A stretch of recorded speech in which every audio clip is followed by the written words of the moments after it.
Video کو like کر کے آگے شیئر ضرور کر دینا۔ ان کے باپ داداؤں نے آنکھ کھولی تب سے ہم دیکھ رہے ہیں کہ ہمارے اسلاف مسلسل شب برات کو مناتے چلے آ رہے ہیں، یعنی جو دور رسالت سے قریب تر تھا اس دور میں شب برات کو منایا جاتا تھا، یعنی 15ویں شب کو اللہ تعالی کی عبادت کی جاتی تھی، نوافل کا اہتمام کیا جاتا تھا، رب کی بارگاہ میں توبہ اور استغفار کیا جاتا تھا۔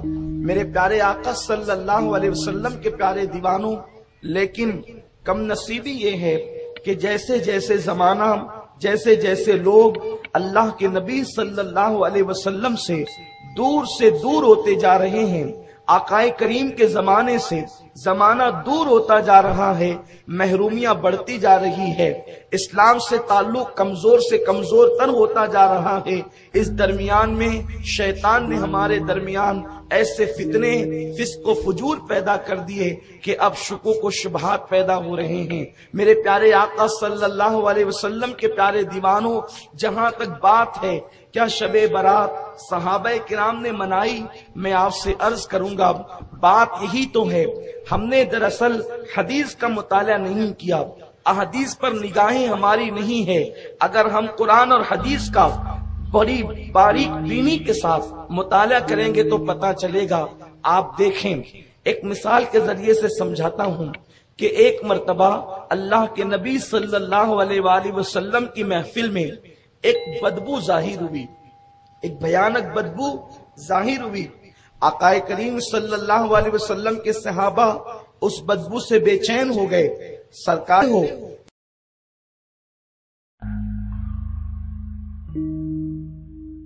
یہ بدبو کس چیز کی ہے؟ یہ جو بدبو آ رہی ہے یہ کس چیز کی آ رہی ہے؟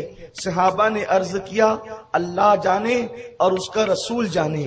دیکھیں صحابہ کا انداز کتنا حسین ہے، ان کا عقیدہ، ان کا نظریہ کتنا واضح ہے کہ وہ کسی بھی معاملے میں یہ ایمان رکھتے تھے کہ اللہ جانتا ہے اور اللہ کے بتائے سے اللہ کا محبوب جانتا ہے۔ اس لیے کہ جب کسی کو یار بنایا جاتا ہے تو اس سے ذات نہیں چھپائی جاتی تو بات کیا چھپائی جائے گی۔ تو اللہ نے اپنے محبوب کو بہت کچھ عطا کیا، بلکہ یہاں تک فرمایا اِنَّا أَعْطَيْنَاكَ الْكَوْثَرَ، اے محبوب ہم نے ساری کثرتیں تجھے عطا کر دی، بلکہ حبیب ہم بھی تیرے ہو گئے۔ آپ غور فرمائیں، جب خدا ان کا ہو جائے تو اب دنیا کی کون سی چیز ہے جو مصطفیٰ جان رحمت کی نہیں؟ تو آقا کریم صلی اللہ علیہ وسلم کے سوال کرنے پر میرے صحابہ یہ بدبو کائے کی ہے؟ صحابہ نے عرض کی آقا اللہ جانے اور اس کا رسول جانے۔ تو میرے آقا فرماتے ہیں یہ بدبو ایک غیبت کرنے والے کی بدبو ہے، غیبت کسی نے کی ہے اسی کی بدبو ہماری محفل میں ظاہر ہوئی۔ اب میں آپ سے پوچھتا ہوں، رسول اللہ صلی اللہ علیہ وسلم کی یہ صحیح حدیث، اس پر کسی کو کوئی کلام نہیں، آپ فرما رہے ہیں کہ یہ بدبو کی غیبت ہے۔ جیسے ہمارے درمیان کوئی کچرے کی کنڈی کو اکھاڑ دے تو بدبو آتی ہے، گٹر صاف کی جائے تو بدبو آتی ہے، اس وقت غیبت کی بدبو آئی، آج غیبت کی بدبو نہیں آتی۔ تو اس کا مطلب یہ ہے کہ آج مسلمان غیبت سے پاک ہیں، کسی گلی میں غیبت نہیں ہو رہی ہے، کسی گلی میں غیبت نہیں ہو رہی ہے، کسی گھر میں غیبت نہیں ہو رہی ہے، کسی محلے میں غیبت نہیں ہو رہی ہے، غیبت کہیں نہیں ہو رہی ہے۔ بتائیں اگر کوئی یہ بات بڑے سے بڑا عالم کہے، بڑے سے بڑا شیخ الحدیث کہے، بڑے سے بڑا خطیب کہے، آپ کہیں گے ملا جی آپ کو حالات سے ناواقفیت ہے، آپ کو نہیں پتا، آپ غیبت کی ختم ہونے کی بات کرتے ہیں۔ ارے کل تک جو قوم غیبت سے روکتی تھی آج وہی اہل جبہ و دستار غیبت میں مبتلا ہیں۔ کل تک کے عورتیں غیبت کرتی تھی آج مرد بھی غیبت میں مبتلا ہیں۔ کل کے مقابلے میں رسول اللہ کا دور تو خیر القرون تھا، اس دور کے اندر سے زیادہ غیبت تو آج کے دور میں ہے۔ وہ کون بندہ ہے جو غیبت سے محفوظ نہیں؟ وہ کون ہے جو غیبت نہیں کرتا؟